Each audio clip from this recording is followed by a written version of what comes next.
essa carta do apóstolo Paulo, escrita para crentes daquela época em Roma, inclusive crentes judeus e também gentios. E temos estudado que a lei de Deus é santa, o mandamento santo, justo e bom.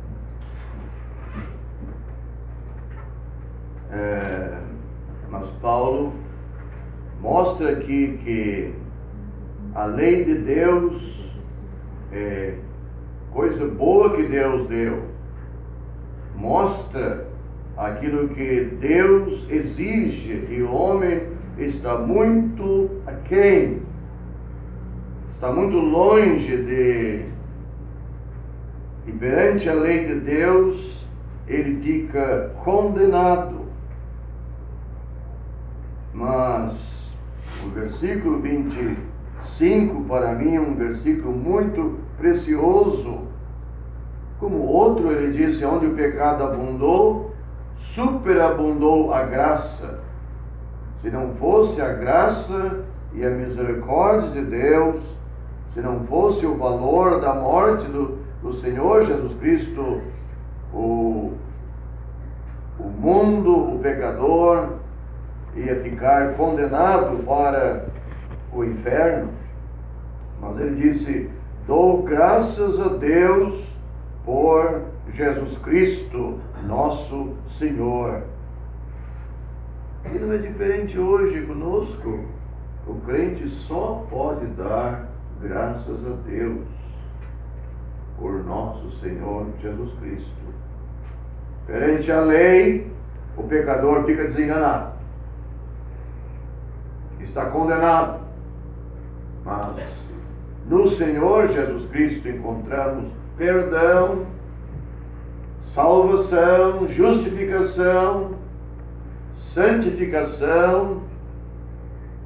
Encontramos a bênção que de outra forma não podíamos encontrar. Então ele disse: porque bem sabemos que a lei é espiritual. Versículo 12 ele disse: a lei é santa e o mandamento santo, justo e bom. A lei não é pecado. Não. A lei não obriga ninguém a pecar, mas o homem é pecador. Então, porque bem sabemos que a lei é espiritual, mas eu sou carnal, vendido sob o pecado. Então, o homem perante a santa lei de Deus, conforme temos em Romanos 3, 19 e 20, o homem fica de boca fechada e condenável. Lemos ali em Romanos 3 estas verdades. Ele disse: ora, nós sabemos que tudo que a lei diz, a santa lei de Deus, a santa lei de Deus que é santo, justo e bom, e porque bem sabemos que a lei é espiritual. Ele disse, ele mostrou aqui que o homem perante a lei de Deus, ora, nós sabemos que tudo que a lei diz, aos que estão debaixo da lei o diz, para que toda boca seja fechada e todo mundo condenável diante de Deus. Então, o homem perante a lei de Deus fica condenado. Por isso, nenhuma carne, nenhuma pessoa, nenhum pecador, pode ser religioso, será justificado diante dele pelas obras da lei, porque pela lei vem o conhecimento do pecado. Mas como já disse, é uma maravilha que onde o pecado abundou, superabundou a graça de Deus a nosso favor. E pobre de nós, pobre do pecador, se não fosse a graça de Deus manifestada no seu Filho. Por meio da morte do Senhor Jesus Cristo e o seu sangue derramado, o pecador, ele pode ser salvo já nesta vida. Então, ele mostra no versículo 14 que a lei é espiritual, mas eu sou carnal, vendido sobre o pecado. Então, a natureza, o homem natural não tem como obedecer à santa lei de Deus. E se alguém diz que obedece, está enganado. Ele passa a dizer, porque o que faço não aprovo, pois o que quero, isso não faço, mas o que aborreço, isso faço. Temos aqui a natureza humana, ela é contrário à santa vontade de Deus. De maneira que agora já não sou eu que faço isto, mas o pecado que habita em mim. Sabemos que o apóstolo Paulo foi um homem de Deus, um homem que podia dizer: sede meus imitadores, como eu sou de Cristo. Mas ele sabia da natureza dele, ele entendia lá no fundo, lá no íntimo, como cada crente, sendo sincero, sabe, lá no íntimo, a natureza velha está aí, pronta para se manifestar. Só, como ele disse no versículo 20, dou graças a Deus por Jesus Cristo, nosso Senhor, assim que eu mesmo, com entendimento, sirvo a lei de Deus, mas com a carne, a lei do pecado. Isso não dá licença para o crente pecar. Mas, então, ele disse também, porque eu sei que em mim, isto é, na minha carne, não habita bem algum, e todo verdadeiro crente sabe disso, reconhece esse fato e dá razão para a palavra de Deus. Mas ele chegou a dizer também, porque segundo o homem interior tenho prazer na lei de Deus,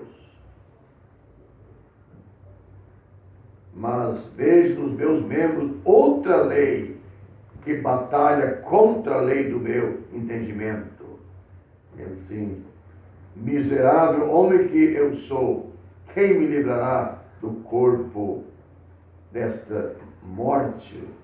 E tudo isso o crente só pode ter por meio do Senhor Jesus Cristo.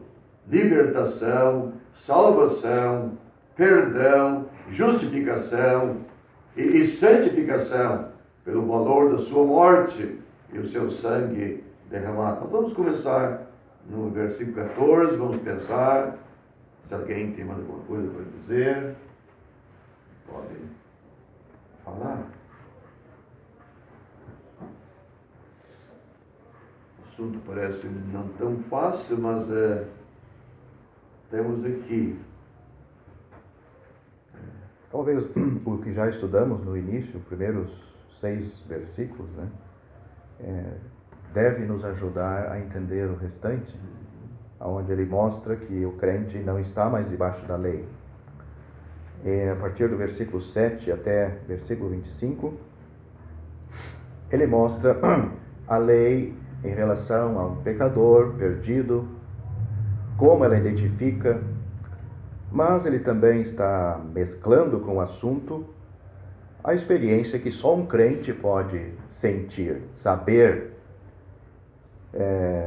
Por exemplo, porque bem sei que a lei é espiritual, mas eu sou carnal.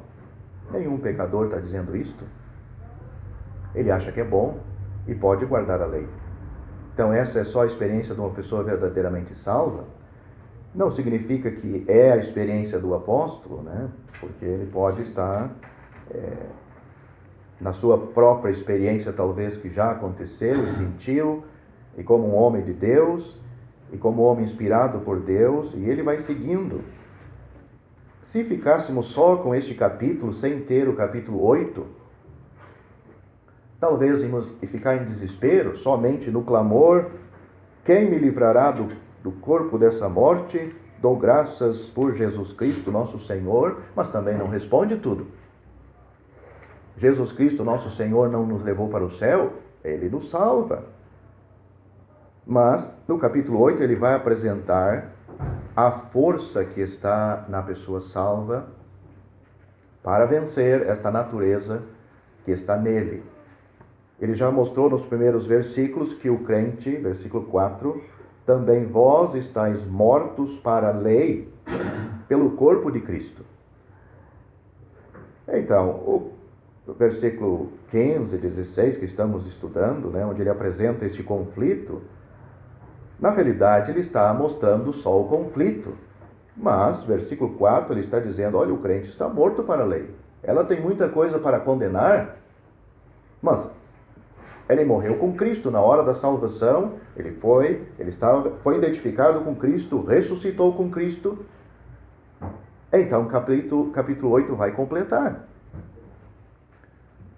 O crente não está mais procurando guardar a lei, não, ele vai obedecer ao Espírito Santo, essa pessoa divina que está nele, que ele recebeu também na hora da salvação.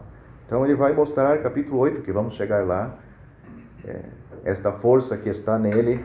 Portanto, agora nenhuma condenação há, versículo 1 do capítulo 8, para os que estão em Cristo Jesus. O diabo podia condenar antes? Podia. E tinha os seus direitos e suas razões. A lei podia condenar antes? Podia também. Mas ele está dizendo agora: nenhuma condenação há para os que estão em Cristo Jesus, que não andam segundo a carne, mas segundo o Espírito. E ele vai desenvolver o crente habitado pelo Espírito Santo. Então acho que isso ajuda um pouco, né, para a gente entender esse conflito que ele apresenta aqui, né? Mas ele não dá toda a solução. E versículo 2 do 8 diz: porque a lei do Espírito de vida em Cristo Jesus me livrou da lei do pecado e da morte. Sim, ele vai desenvolvendo mais o assunto. É interessante mesmo, como José destacou, o versículo 4 é uma experiência do apóstolo e é uma experiência de todos os crentes verdadeiramente salvos. Assim, meus irmãos, também vós estáis mortos para a lei, pelo corpo de Cristo, o único que cumpriu totalmente a lei. E daí o versículo 12, que assim a lei é santa e o mandamento santo, justo e bom. O que ele está dizendo com isso? Que a lei não tem culpa, Deus não tem culpa. Muitas pessoas, de certa forma, até culpam Deus do pecado, das tragédias e tudo mais. Mas nós vemos até em Gênesis que a terra era sem forma e vazia, e depois disse Deus: haja luz. Então Deus é luz. Onde não há luz, há trevas, uma distância de Deus. Então, o culpado é o pecado no ser humano, o pecador. E agora ele vem descrevendo, né, como uma experiência também. E Paulo sabia bem isso, como é que era antes da sua salvação, mesmo sendo um religioso. Ele sabia bem a natureza que ele tinha, rebelde e até perseguidor, até cooperando a matar, no caso de Estevão, né? Então ele sabia bem. Mas agora ele dá razão para a palavra de Deus, para a santa lei de Deus, como disse aqui. A lei é santa e o mandamento santo, justo e bom. E ele mostra que a lei, porque bem sabemos que a lei é espiritual, Mas eu sou carnal, vendido sobre o pecado. E continua, porque o que faço não o aprovo. Pois o que quero, isso não faço. Mas o que aborreço, isso faço. Não é que Paulo, ele está mostrando o que é a natureza humana, né? Sem Cristo, sem a salvação. Mas em Cristo tudo muda. Podemos concluir, Sr. José, que as duas naturezas não mudam. É isso?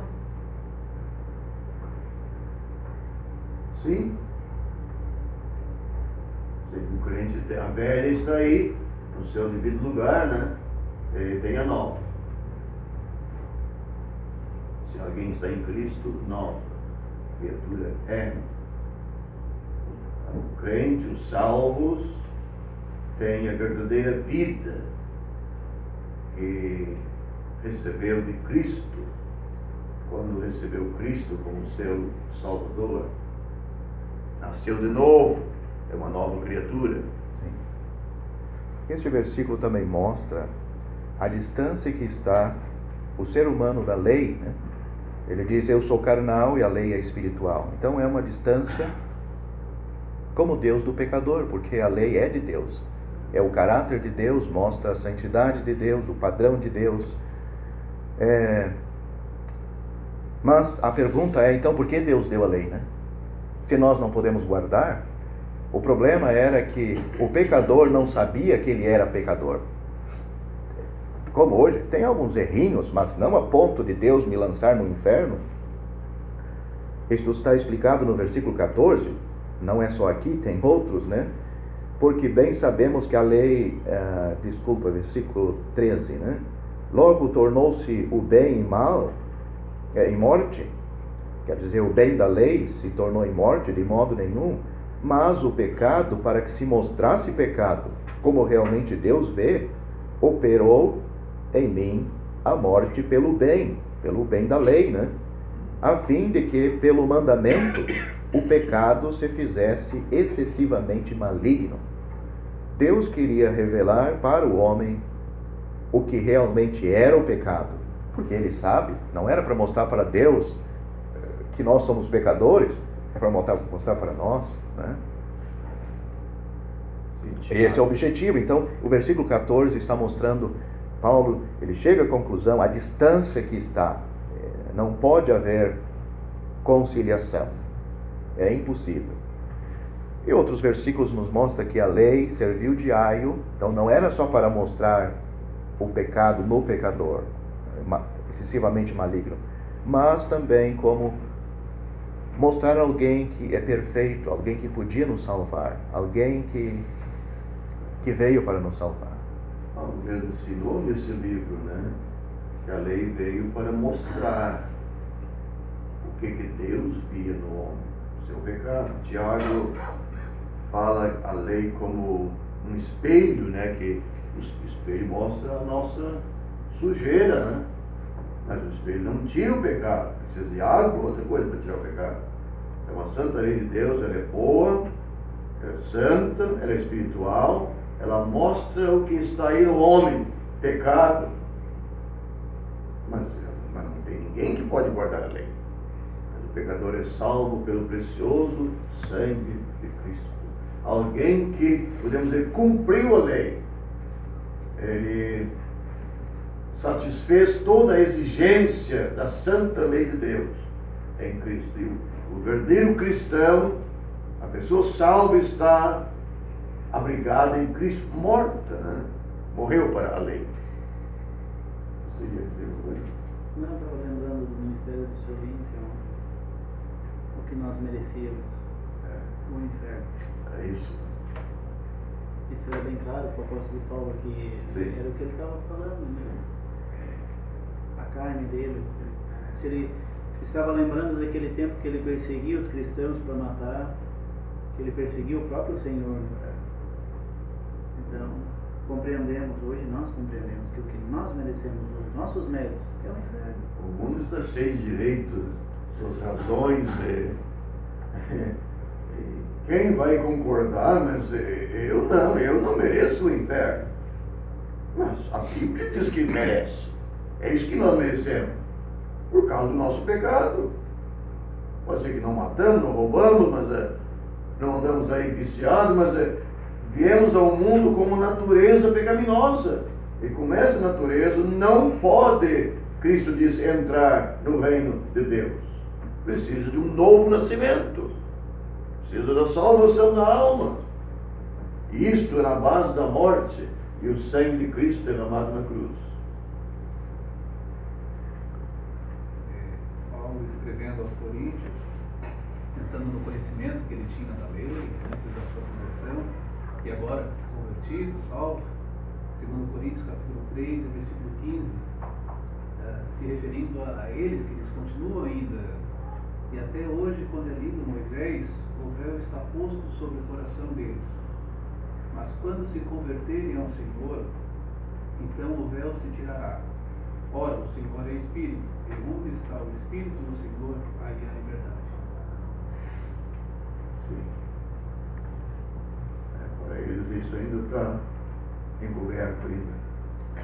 Porque a maioria dos judeus não entenderam o propósito da lei, né? Por isso que quando Cristo veio, crucificaram ele, porque eles iam continuar tentando guardar a lei. Não precisavam de um Salvador. Nós temos a lei, vamos guardar, então não havia necessidade, né? Foi o que o Senhor explicou por todos os evangelhos, está destacado, que eles não se achavam, a lei não conseguiu condenar eles estavam tentando guardar, e hoje ainda tem pessoas assim. Mas alguém pode pensar, mas então, o crente está sem lei, como é que daí?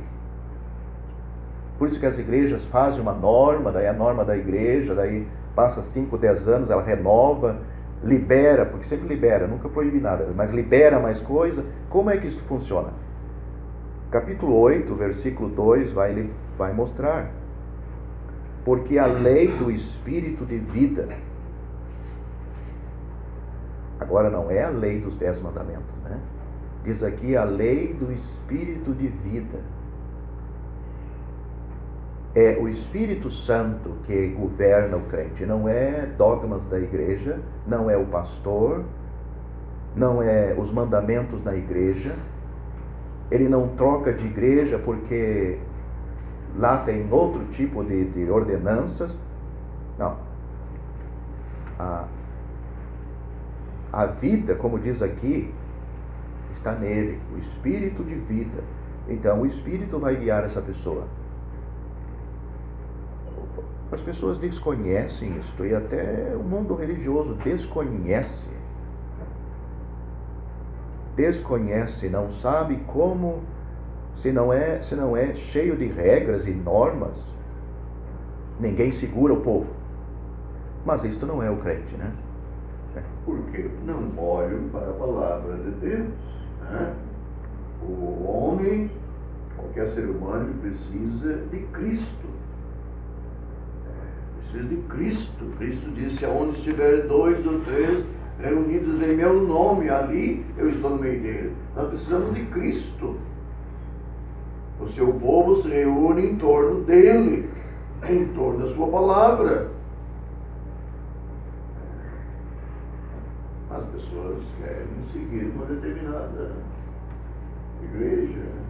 Talvez as pessoas preferem ouvir o que os outros dizem, mas não examinam a palavra de Deus. Essa semana alguém perguntou para mim se eu comia carne na quinta-feira, que era Semana Santa.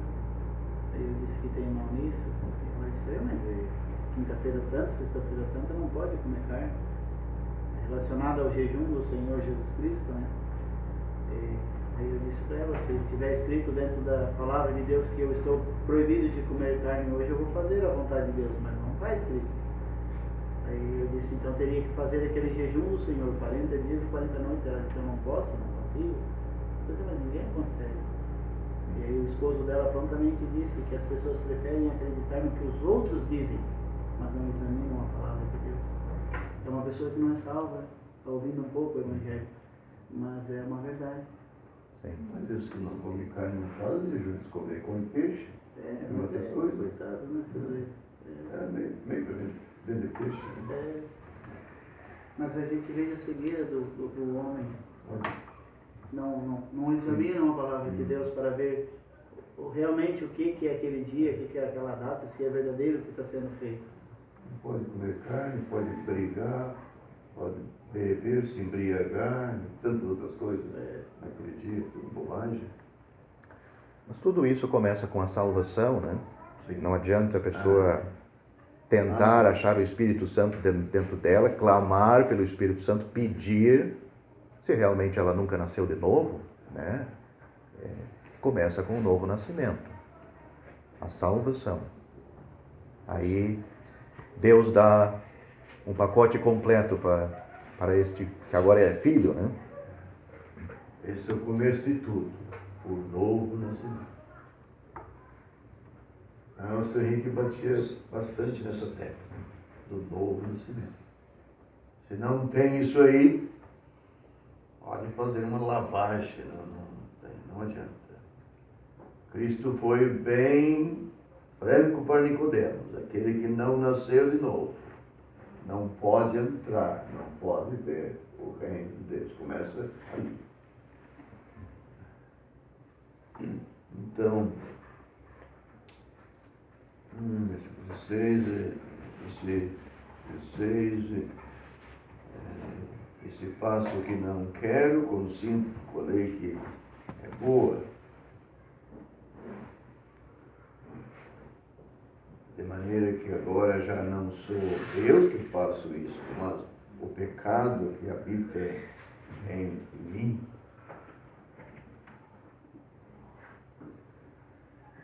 Não é que Paulo, como servo de Deus agora, é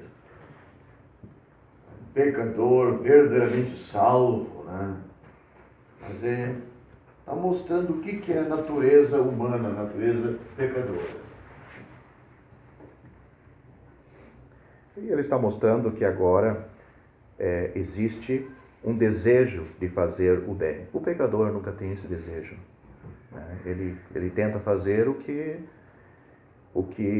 a consciência dele acha que de repente está certo, mas se ele vai levar vantagem, ele neutraliza a consciência dele, ele cauteriza, ele passa por cima. O crente ele não é dependente só da consciência dele, é o Espírito Santo. E outra coisa, versículo 18, ele está dizendo, na minha carne, isso continua ainda do crente, a carne do crente não está sendo reformada, né? O ensinamento bíblico, o Senhor Jesus disse, o que é nascido da carne é carne, o que é nascido do Espírito é Espírito. E isto existe uma grande confusão, e às vezes até entre o crente, logo que ele se salva, e às vezes depois. Ele vê que a carne está nele, tem o Espírito Santo, mas a carne permanece. E às vezes a gente tenta arrumar ela, mas não pode ser tão mal assim. Mas o ensino bíblico a carne foi crucificada com Cristo, né? Então o que tem que viver é a vida segundo o Espírito Santo, né? Viver o novo homem.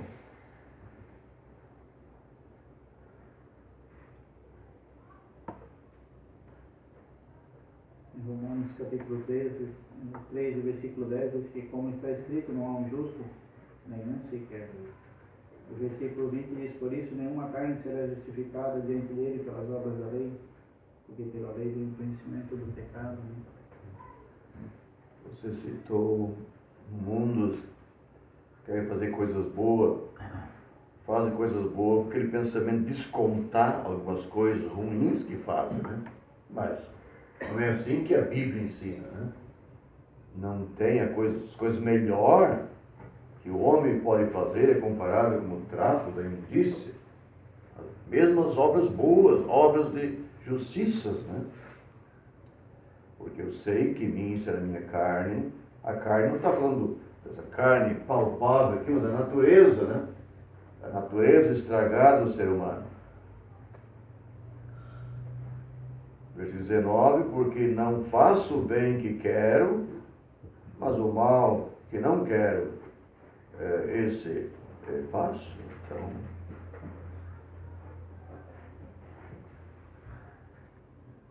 o mal sempre está aí.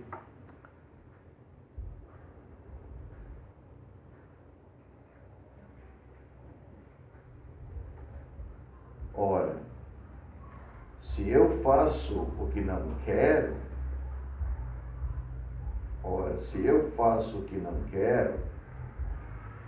já o não faço eu, mas o pecado que habita em mim. Como é que se entende esse versículo? Ora, se eu faço o que não quero, já não o faço eu, mas o pecado que habita em mim. Mas alguém pode culpar o pecado, não, isso não dá licença para o crente obedecer à natureza pecaminosa. Não, porque é responsabilidade dele de definição, de dar lugar. Se a gente está ouvindo sobre o Espírito Santo, Sim. Então, é ele que define, ele que dá lugar. Então, eu penso que é por isso que ele está Sim. citando. Sabemos que muitas vezes o crente tem aquela luta, conforme temos em Gálatas, né? O Espírito Santo habitando no crente e as obras da carne, mas o crente tem que dar lugar para o Espírito. Aí vai sair vencedor. Até o pecador, mesmo não crente, ele tem... Podemos ver os governos, mesmo não sendo crente, não sendo nada, eles criam leis para barrar o quê? As leis são para quê? Para coibir o pecado. Claro, vai aumentando, a sociedade, a pressão vai indo, começa a liberar aos poucos, mas tem coisa que nunca é liberado e faz parte do pecado.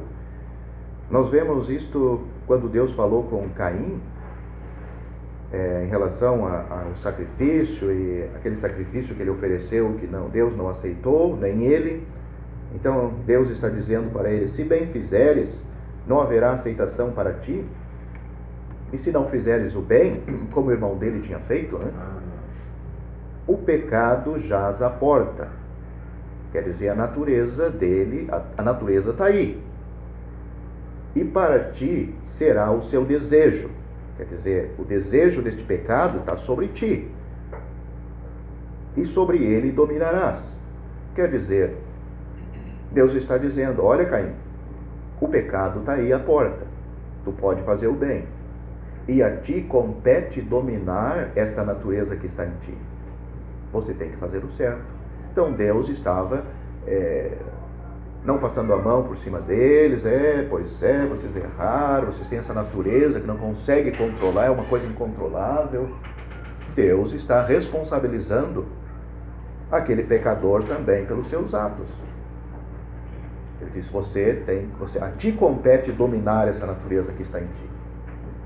Então, o bem no caso de Caim não era ele dar uma cesta básica para um outro, mas é o bem como o irmão dele fez.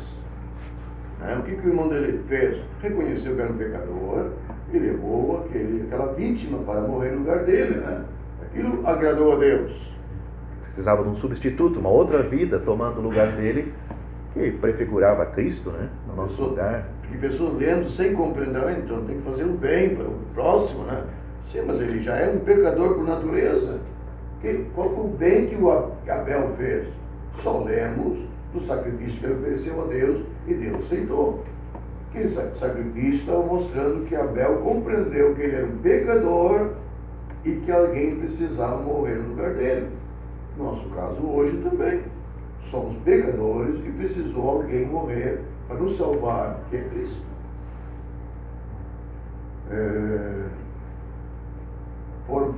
Cristo foi perguntado quais são as obras que Deus queria que eles fizessem. Em João 6 nós lemos isso, né? Cristo disse que a obra que Deus queria que eles fizessem é que creia no seu Filho. Eles crescem no seu Filho. Essa era a obra que Deus queria. Parece pouco, mas diz muita coisa, né? Eu lembro de Cornélio, né? Cornélio também era Cornélio. misericordioso, Sim.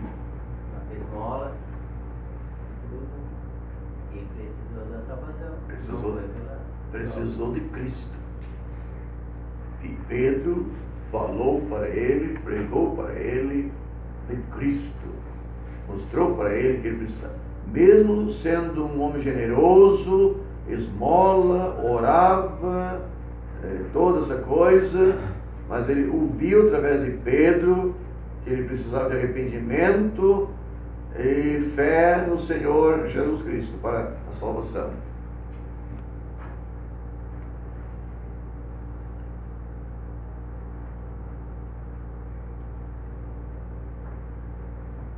Se eu faço o que não quero, então na realidade existe um outro querer aqui, né? Eu faço o que eu não quero, então eu tenho outro sentimento contrário do pecado. Já não o faço eu, mas o pecado. Então ele personifica o pecado, né? Como na realidade ele é. Então, antes de ser salvo, o pecador está sob o domínio dele, é escravo, o pecado atua. Mas depois de salvo, o pecado não tem mais o poder sobre ele. É o que nós aprendemos em Romanos 6 e capítulo 6, né? Estais crucificados com Cristo,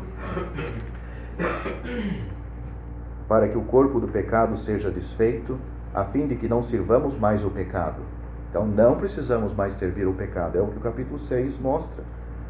Mas, tanto pela morte ou com a vinda de Cristo, o crente não vai ter mais a presença do pecado, né? Então, por isso que vai se cumprir João capítulo 1, 29, o Cordeiro de Deus que tira o pecado do mundo. Aquele versículo é muito, muito amplo, muito forte. Vai chegar um dia que realmente o mundo dos salvos, só vai haver salvos, céu e terra não vai ter mais a presença do pecado. Aí se cumpriu aquele versículo que João Batista disse aquele dia. Ele tira. Interessantes as palavras do apóstolo na sua conversão, pensando que mal que não quero, o que se faça. As palavras para o Senhor Jesus Cristo é: que queres que eu faça?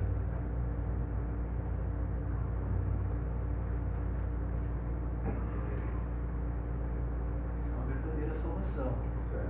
A vontade de Deus. Antes era a vontade dele, é o que predominava, era o eu dele. Agora, o que queres que eu faça?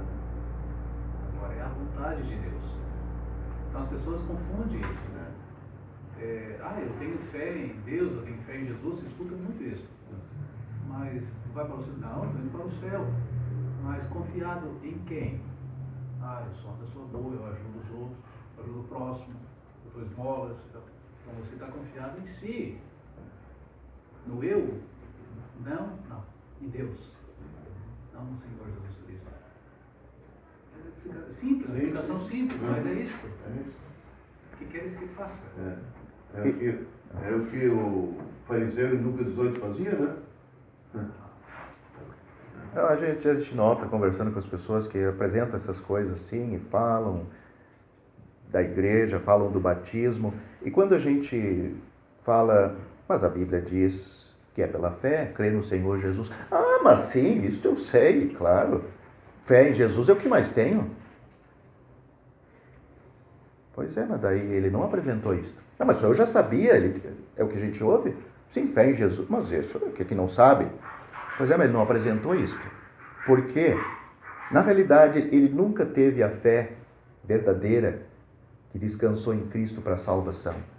Ele tem um arsenal de coisas que garante a salvação dele. E por último, a fé em Jesus. A Bíblia só apresenta fé no Senhor Jesus, não tem outra coisa.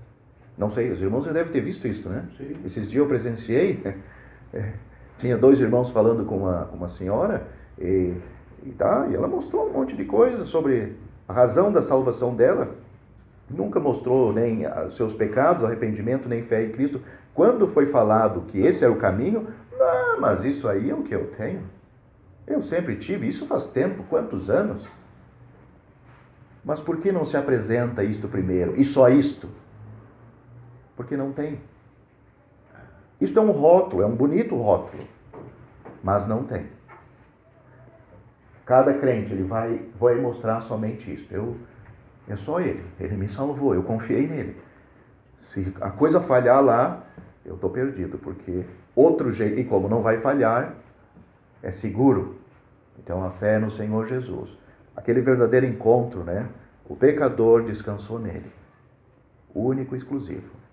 Fé de alguém que se arrependeu, né? Sim. Alguém que genuinamente se converteu a Cristo. Ele, como pecador, recebeu Cristo, compreendeu o valor da morte, o sangue de Cristo derramado na cruz. Foi o preço pago para a minha salvação e eu aceitei. Não tem outra coisa. Fora disto, é casa construída na areia.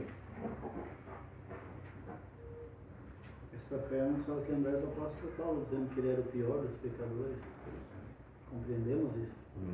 E esta fé que você tem destacado é: eu sou grande nesse mundo. Mas não, nós somos o pior dos pecadores. Não, essa fé, com poucas perguntas, já dá para ver que a pessoa está confiado em si, no que ele faz. Foi o que ela apresentou, a pessoa, Sim. não só ela, mas apresenta o primeiro, né? E isto serve como um rótulo, né? É muito lindo. Mas isto é a experiência, né? É a experiência da salvação, ela nunca teve. Infelizmente, é triste. O 21 diz: acho então esta lei em mim que, quando quero fazer o bem, o mal está comigo.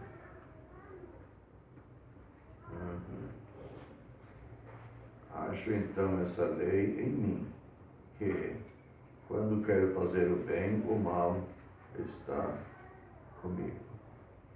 Acho que o 22 vai ajudar, né? Porque segundo o homem interior tem prazer na lei de Deus. Sim. O homem interior, aquilo que ele tem de Deus, nova vida, né? O Espírito Santo habitando nele, tem prazer na lei de Deus. E só esse homem interior, né, que tem prazer na lei de Deus, isso só o crente, ele pode identificar que tem o mal também, né? Normalmente pode ser o pecador ou até o religioso, ele quer apagar o mal, ele quer tapar aquilo, ele quer esconder. Mas o crente não faz isto, né? Porque aquele que anda na luz tem comunhão com Deus, e se a luz apresenta alguma falha, ele corre para Deus para confessar aquilo, né? É bem diferente. Para mim, quem quer descobrir o caminho certo, no Velho Testamento nós temos lá Caim e Abel. Abel está ali naquela lista dos heróis da fé, em Hebreus 11. Né? O que Abel fez para ser salvo, para ser um homem justo, um homem de Deus, uma pessoa? O que ele fez? Qual era a religião dele? Caim não foi aceito por Deus. O que Caim fez? Dá para ver. Abel reconheceu o pecado dele e levou um animal, certo? Um cordeiro, que foi sacrificado no lugar dele. Dessa forma ele estava confessando o seu pecado, reconhecendo que ele precisava de um sacrifício, alguém que morresse no lugar dele. E Caim, irmãos, ouviram sem dúvida a mesma doutrina, a mesma verdade. Caim levou para Deus um balaio, um saco de frutos, apresentou para Deus. Deus não aceitou. Obra, sacrifício do seu suor, não tinha vida, não tinha nada daquilo. Ele pensou que Deus podia aceitar ele assim. E no Novo Testamento, em Lucas 18, o fariseu e o publicano.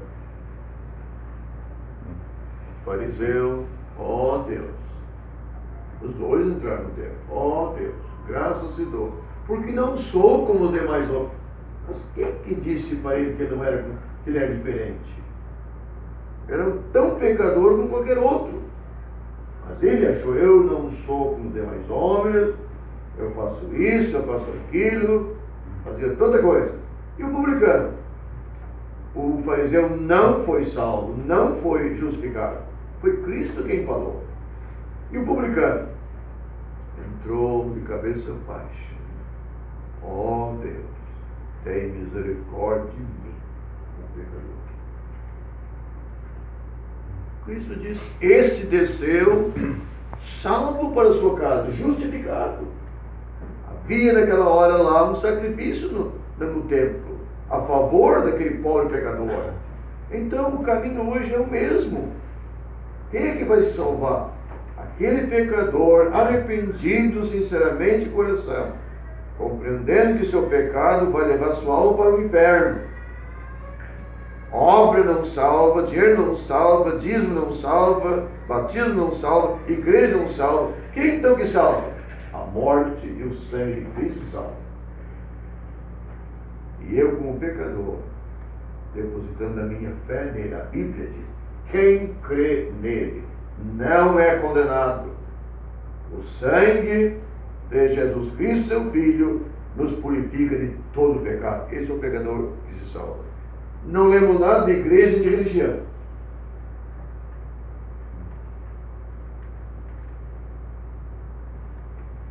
Eu tenho dito e acredito que todo mundo sabe disso.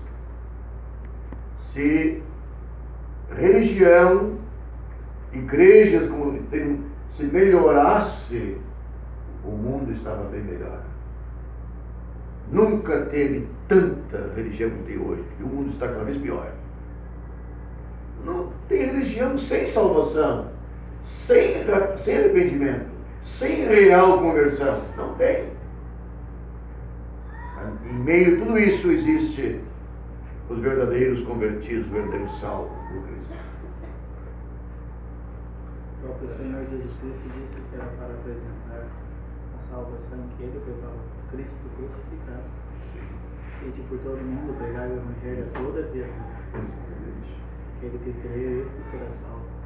Mas quem não crê, está condenado. A finalidade da pregação do Evangelho é para que pecadores, para que almas se salvem. Como? Crendo naquele de quem o Evangelho apresenta. Cristo.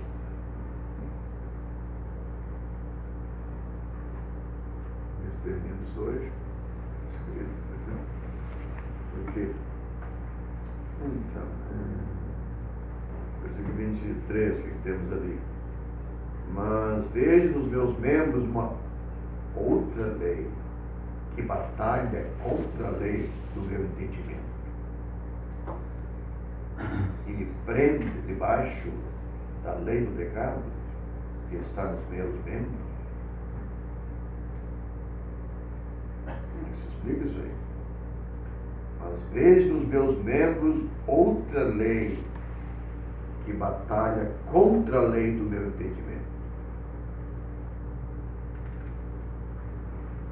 Então, como se explica isso aí? E me prende debaixo da lei do pecado. Depois tem essa luta, né?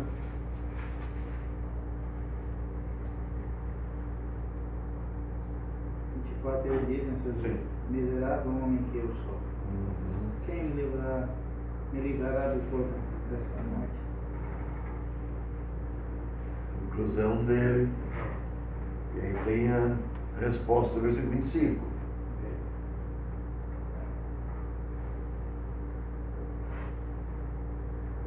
Versículo 24 dá para ver que os membros do corpo é o que são o instrumento do pecado, né? São eles,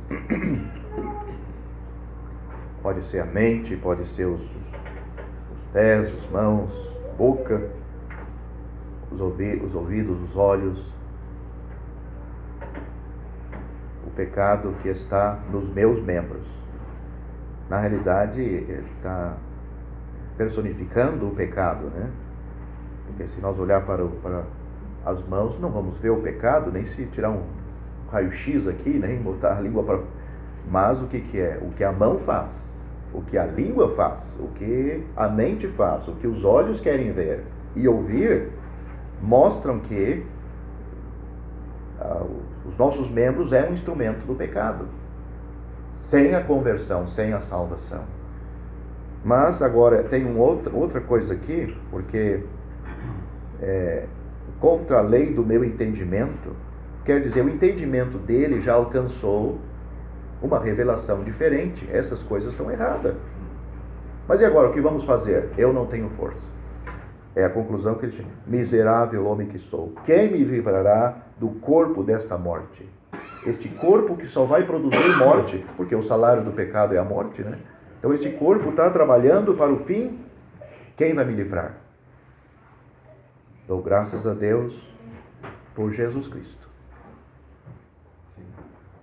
Não é papa, pastor, missionário. Dou graças a Deus a Jesus Cristo e a Maria. Dou graças a Deus a Jesus Cristo e ao apóstolo Pedro, um homem muito útil nas mãos de Deus. Dou graças a Deus por Jesus Cristo, seu Filho eterno. Então é nele que se começa a nova vida. Libertação do pecado, da escravidão do pecado, do poder dele.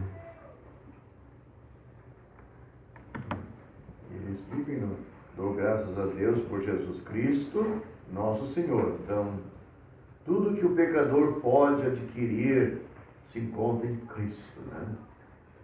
O salário do pecado é a morte, mas o dom gratuito de Deus é a vida eterna por Cristo Jesus, nosso Senhor.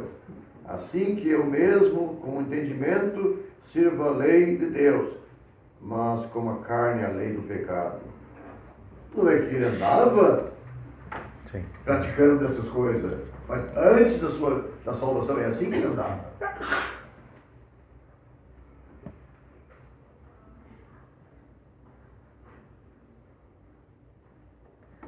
E a carne sempre vai estar aí à disposição à lei do pecado, né? Se não fosse esta obra de Cristo, que já foi mencionado, mas se repete, Romanos 6, versículo 6, porque o nosso velho homem foi com ele crucificado para que o corpo do pecado, é o que ele está falando lá, seja desfeito. Não está aí mais prontinho para receber e fazer o que o pecado, a fim de que não sirvamos mais ao pecado. Então, para entendermos um versículo precisamos de outro, né? Para não cairmos em erros de doutrina. Mas depois, no capítulo 8, ele está cheio de lição preciosa aqui, né?